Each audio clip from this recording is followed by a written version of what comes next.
Hey everybody, welcome back. A rich, robust voice. As we play Isaac today, feeling great. What can I say? Look at this, randomize me. I know I said I wasn't going to say, what can I say? Hush to Lost. Hush to Lost, have you lost your mind? And Blue Baby. Hush to, wait, Lost to Hush. You see, like I said, feeling great. It is a Thursday. I did, I didn't know what to stream today, right?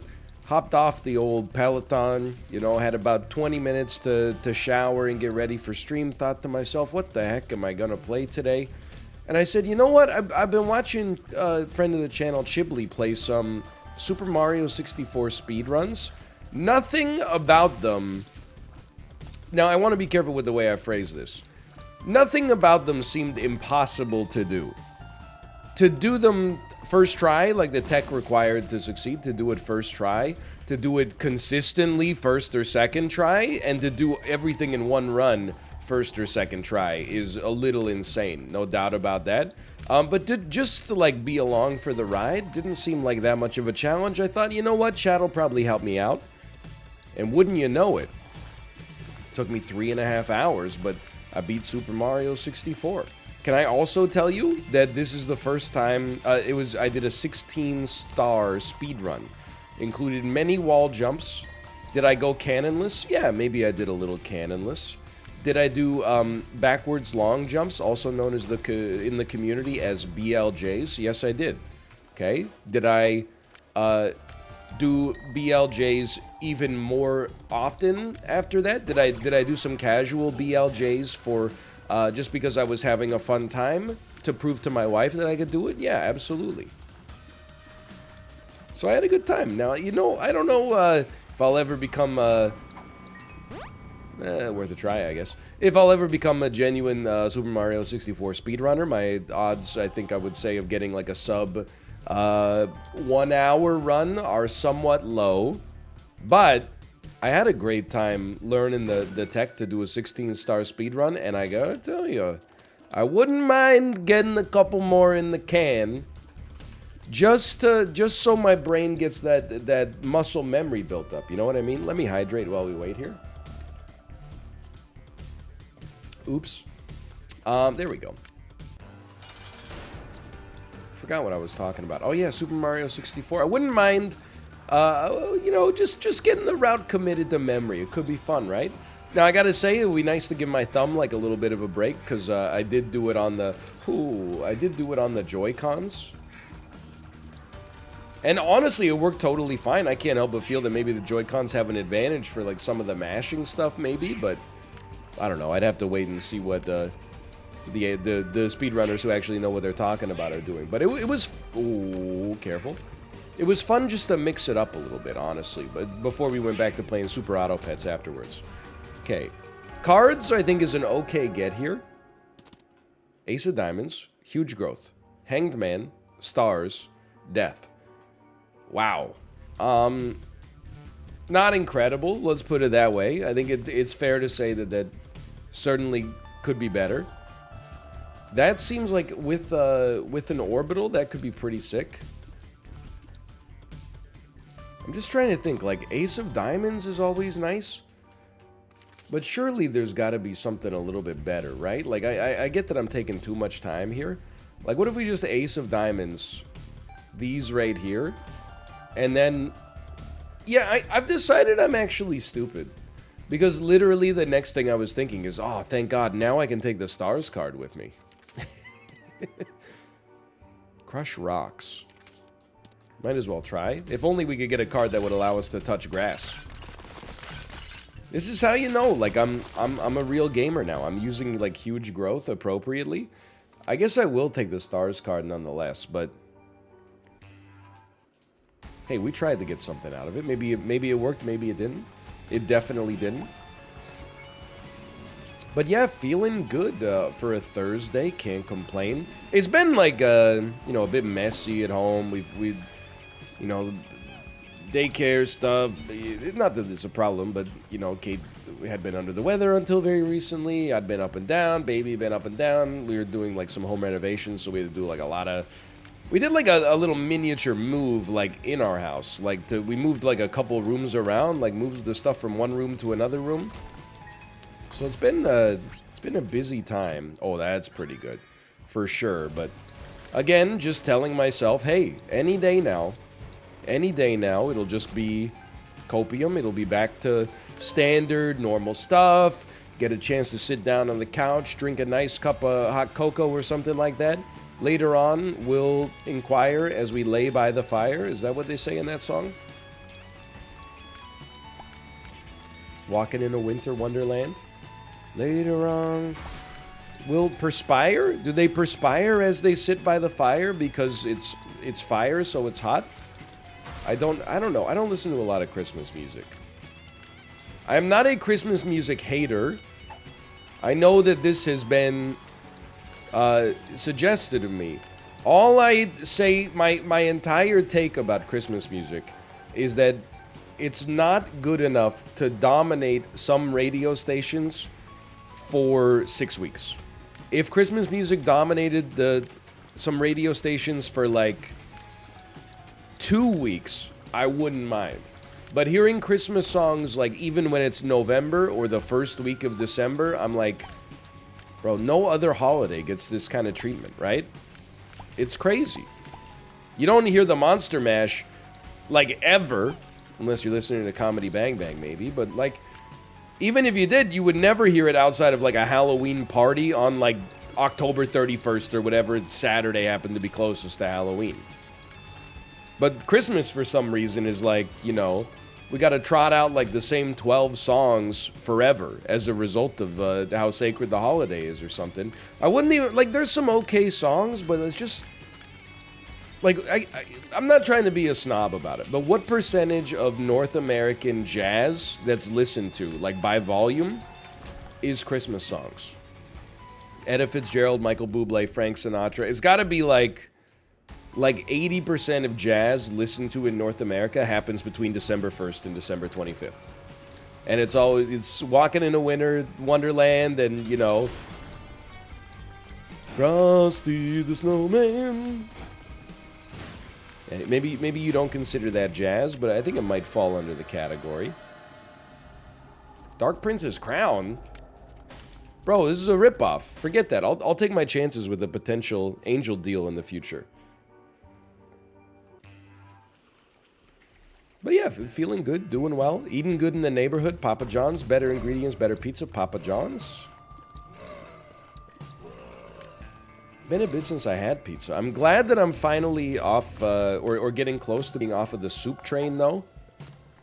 Bit of a spicy choice for a trinket there, but I think it could be better for us as we suffer a little bit from a damage deficit right now. Ate a lot of soups.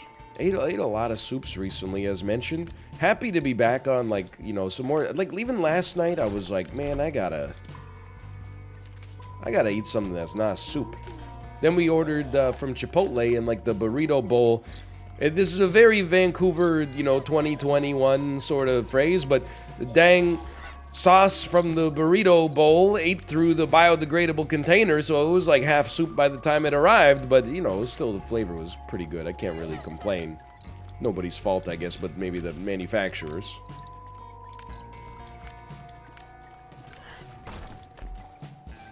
Anecdote's still not that poppin', though. I'm not sure if you've noticed. Keep in mind, we haven't really been able to do anything. I mean, what do you... The only places I've gone have been in my own mind. I mean, even when I exercise, it's on a stationary bike. Like, my mind is racing, but my feet are largely, you know, staying within the same sort of 360-degree radius of one another. I got nothing, man. Very little. December is such a weird month. Don't you think? Like, when... Temporally speaking, every month has sort of a... every month has sort of a feeling to me. And I think it's different... I think everybody has months that, like, are significant, but I think the way that they feel is different for everybody, you know, depending on things like, you know, your birthday and significant events in your life and stuff like that.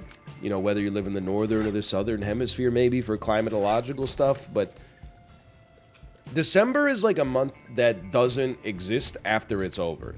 While you're doing it, while you're in the month, it exists. Because of course it does.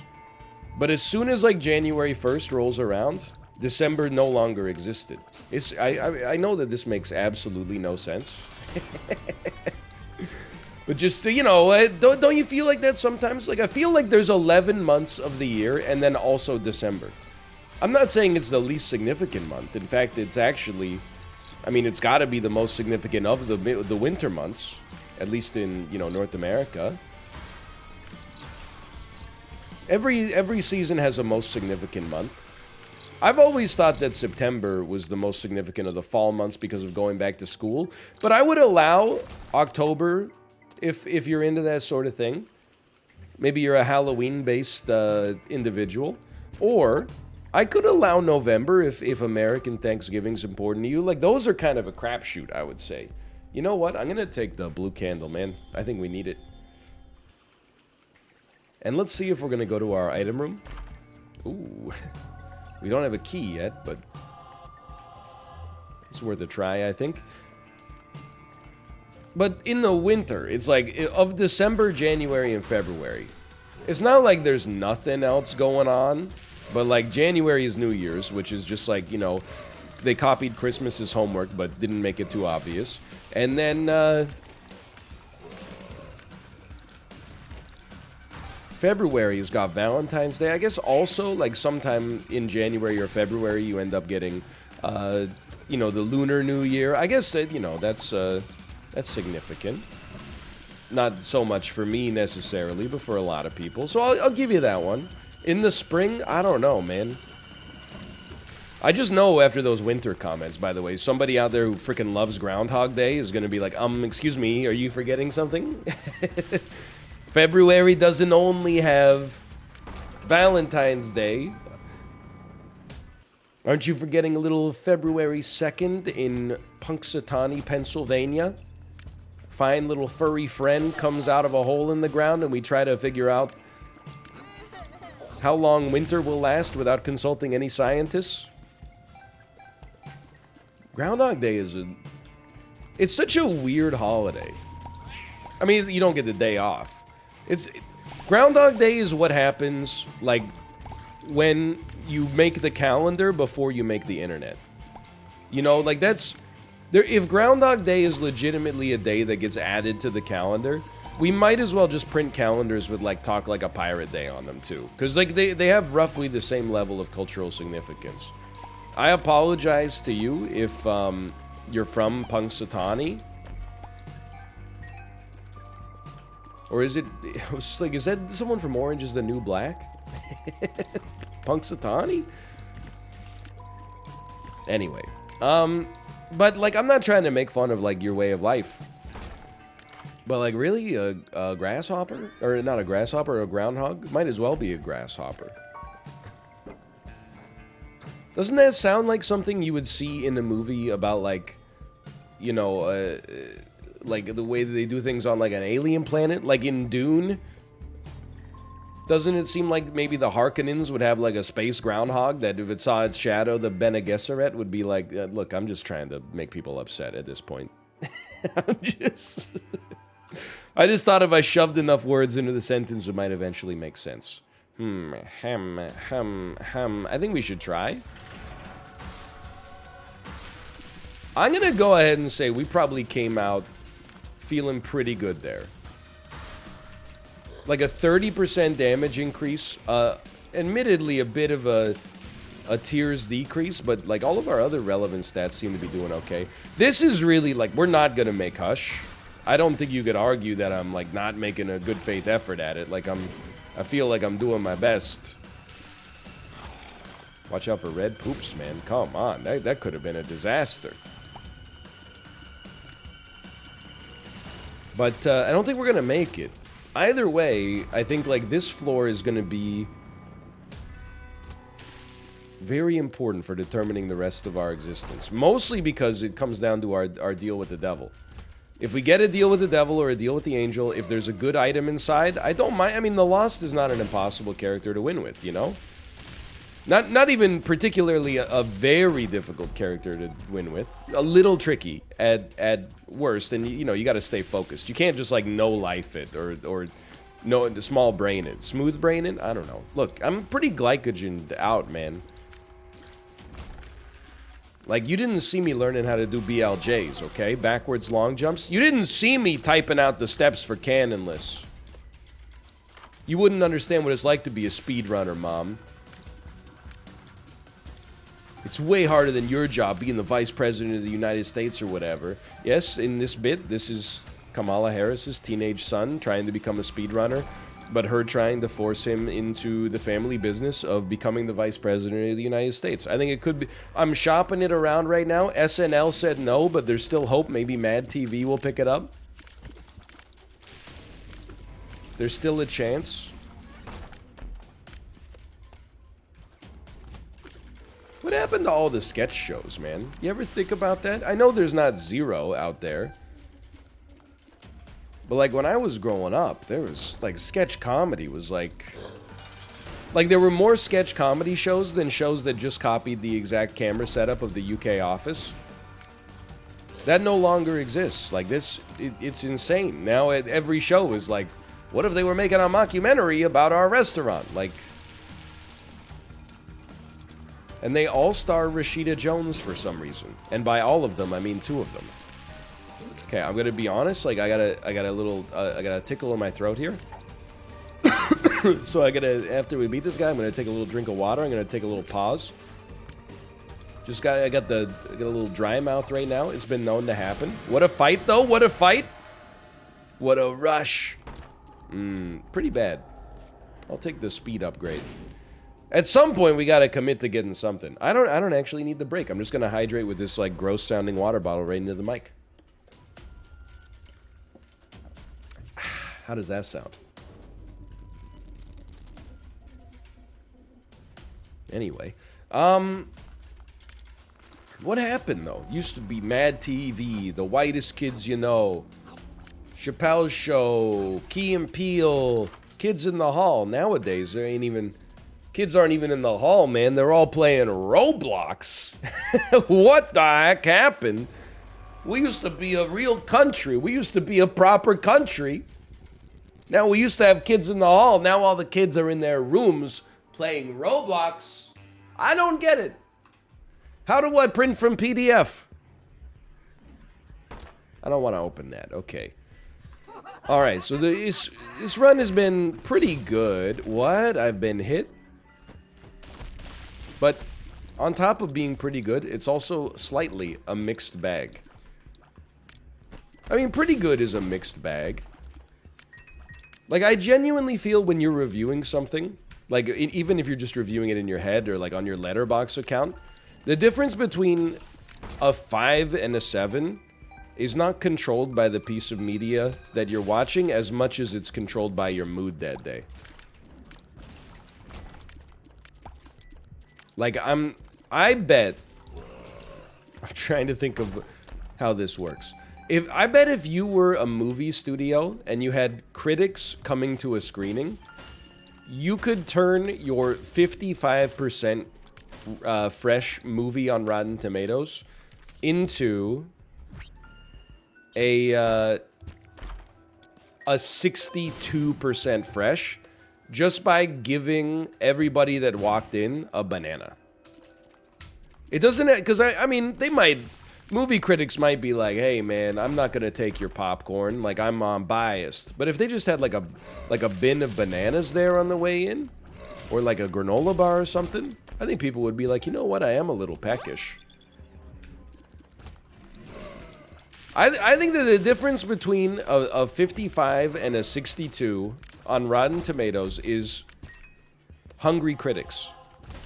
Now, that doesn't make sense, probably, because I imagine that most critics probably see movies in, you know, roughly the same state of mind, you know, roughly the same time of day, maybe some of the time, you know, try to make sure they're hydrated and stuff like that.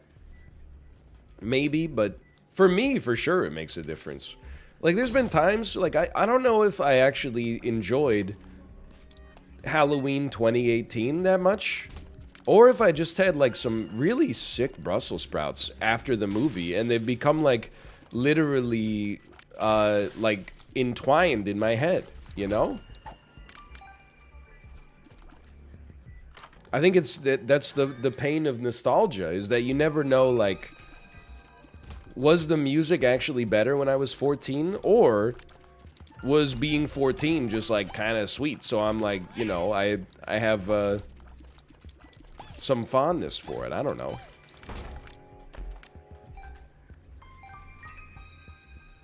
Beats me, honestly. I don't know. I'm not an expert on nostalgia. Nostalgia is weird, you know? Wonder if it serves like a cognitive purpose. Memory strengthening, or... Well, check our shop real quick, obviously. Memory strengthening, or, I don't know, like, you know, reinforcing, passing your... things that you culturally identify with onto your children for a stronger bond or something like that. I don't know. But I will say what's funny is that, like, I haven't... All of my... I guess I can't say this universally, but any nostalgia I have is basically permanently rooted in, like, 2003 till around 2008, maybe 2009. Come on, you can give me something good. Like, I thought that there would be, like, a window of nostalgia that would turn as time went on. And, you know, like, it would always be, like, just, you know, 8 years behind you or something like that. But, like, it's not that I didn't have a great time, you know, in 2013, but I've never been nostalgic for it. Like, oh, man, remember when the Sony hack happened and they leaked the email from the executive who said kids these days love skateboarding? Maybe Spider-Man could skateboard in his next movie? By the way, were they wrong? Did I miss the part where they were wrong? Remember when everybody was so stoked about the Seth Rogen, James Franco movie, The Interview? No? Just me then, just me. I remember we went on a little Christmas trip to Victoria, British Columbia. Took the BC ferries and everything. Played 100 Days on my iPad while making the ferry crossing. Ate some delicious meals. And was so excited to watch The Interview featuring Seth Rogen, James Franco. Watched the movie and was like, oh, that's what I was waiting for this whole time? I think it's okay. Like, it's, you know, whether it's a 5 or a 6 probably depends on how recently I've had lunch. Let's put it that way. Whether it's a 4 or a 5. Yeah, that sounds more correct. Open. Ooh, trinket. You can be a hater if you want to be a hater. I think we made a very good decision to get rid of the crack, or the, yeah, no, crack D6. Tainted D6. Red candle is a big difference maker right now. Now that I think about it, that sounds pretty nice. Like, honestly, like, I feel like I'm wearing a warm sweater just as I say it right now. Is that what nostalgia is? The feeling of wearing a warm sweater when you're actually wearing Dan Giesling long sleeve 596 pullover? Maybe yes, maybe no. I don't know. Beats me, man. Take me to the secret room. I wonder what movie I've been most excited for that ended up not meeting the expectations the most. I can't take that. I mean, I like the invincibility, but after 10 years of taking Taurus, I've come to understand the juice is not worth the squeeze. There's a couple obvious ones. Spider-Man 3 always comes up, you know. I know that much like the Star Wars prequels, the people who were 11 when Spider-Man 3 came out are like, no, it's actually good. I don't just like it because I was 11 when it came out. It's good. It's good. You wouldn't understand Sam Raimi. I've seen Army of Darkness 12 times and none of the other Evil Dead movies. This is what Sam Raimi does. You just wouldn't get it. It's a little too... You do have to have a high IQ to understand Spider-Man 3. So, Spider-Man 3, I love Spider-Man 1, love Spider-Man 2, saw Spider-Man 3 in theaters. within half an hour, turned to my friend, and we were both like, what the heck did they do? They screwed it up so badly. Many people are saying this. That being said, I also saw X-Men 3. Like, X-Men has the exact same trajectory as the Spider-Man franchise for its early days, at least in cinema. I don't know about the comics. But, like, the first movie, pretty good. Second movie, really good. I'm a genius. I saved this for the whole time. Give me this. What? What's happening? Oh, thank you. Yeah, give me this. First movie, pretty good. Second movie, really good. Third movie, disappointment. I didn't even say bad, but disappointment. One day I'm gonna lose on a curse room, and it's just gonna... It's gonna send me into another dimension. But, X-Men 3, here's my olive branch to the Spider-Man apologists. X-Men 3 is a much, much, much worse movie and a supremely larger disappointment than Spider-Man 3. Spider-Man 3 was just kind of like, you know, you had like this, you were really hitting like at a solid batting average, and then you threw it away to do like this goofy sort of like batting stance that like I just don't even understand what's happening here. X-Men 3 is actually like they forgot how to make movies. There's just a rule, they can't make 3 good X-Men movies in a row. First Class, pretty good. Days of Future Past, I've only seen it once, but I enjoyed it a lot. Yeah, maybe.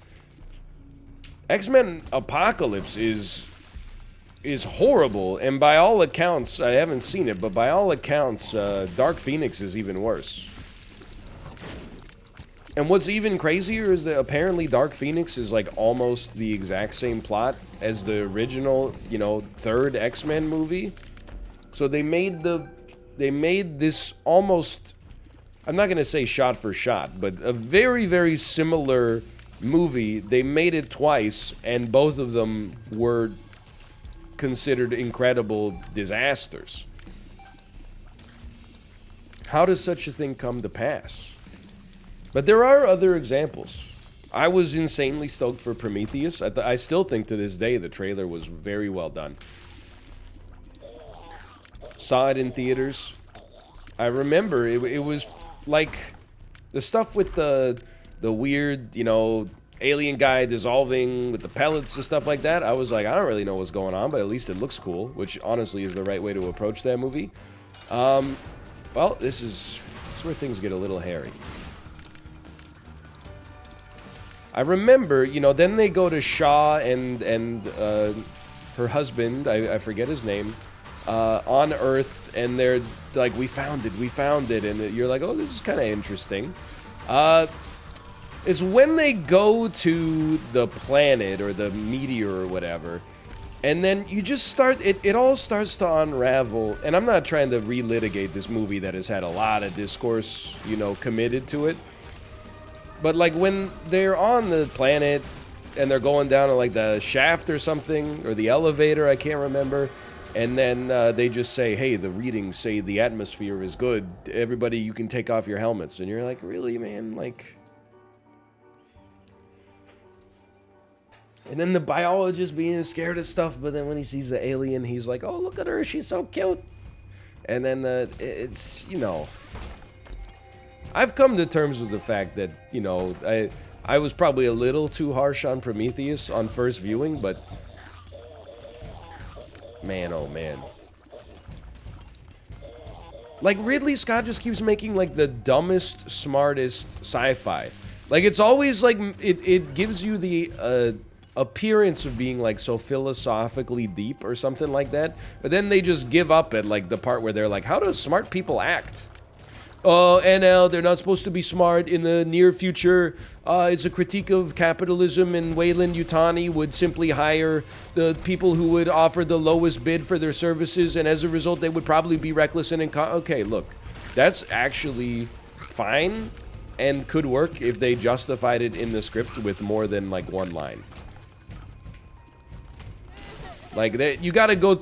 anytime you find yourself having to do, like, some head... like, because I don't hate movies because of plot holes most of the time. So when people are like, here's one line of headcanon that resolves it for me, I'm like, well, that's not the reason... the reason I didn't dislike it is because they talk like a dummy. They should have hired smarter people in the script so that they weren't so dumb in the movie. And then, because it's way more terrifying if everything goes wrong despite everybody being very competent and good at their jobs. Is way less scary when, like, you know, the ship gets an alien breach as a result of the fact that, like, 4 people were being total dummies.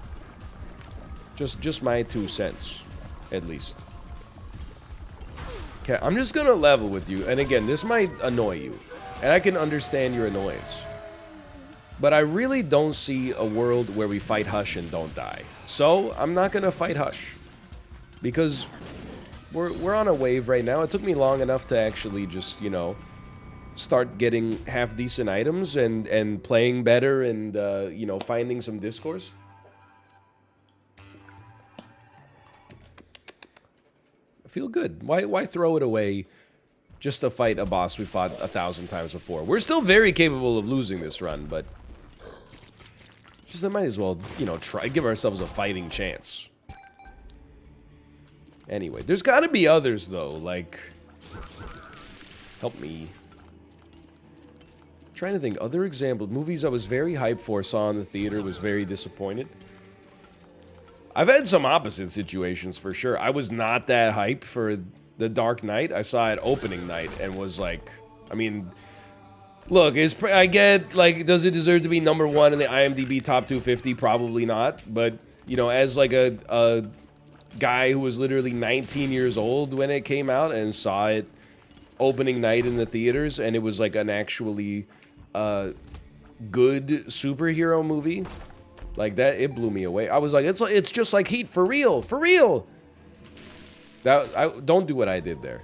There was no need to be that reckless. What a shot, though. At the same time, what a shot.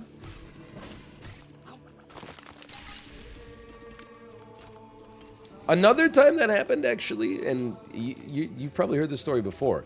You're going to think I've only seen, like, you know, 10 movies at the theater in my entire life. That's not true. In fact, there was a time where I was going to the theater, you know, pre-pandemic, pre-baby. We were going enough that people were like, why do you go to the theater so much? Like, I wasn't going every weekend, but, you know, maybe like once every 3 weeks. We're like, oh, something new and cool. Look, you want to have, like, a date night at the theater. But, whoa, whoa, whoa, whoa, whoa. An example of the opposite, a movie that I thought would be okay, but was actually frickin' sweet. Stranger Than Fiction, starring Will Ferrell, Maggie Gyllenhaal, Dustin Hoffman. Saw it in the theaters, was kind of supposed to... I won't regale you with the story for the 10,000th time. Suffice it to say, I was supposed to see Casino Royale, but then I was like, hey, if you don't want to see Casino Royale, we could just watch Stranger Than Fiction instead. I think we both wanted to see Casino Royale, which is also an amazing movie. It appears your hippos are not as famished as you claimed, Mr. Bond. But, I was like, if you want, we could watch Stranger Than Fiction instead. And we did, and it was a lot of fun. So I'll just be honest with you, I'm really glad that I didn't fight Hush. Life comes at you fast, but I still had fun with this run. We'll be back with another one. Thanks for watching. Hope you enjoyed it, and I'll see you next time. See ya!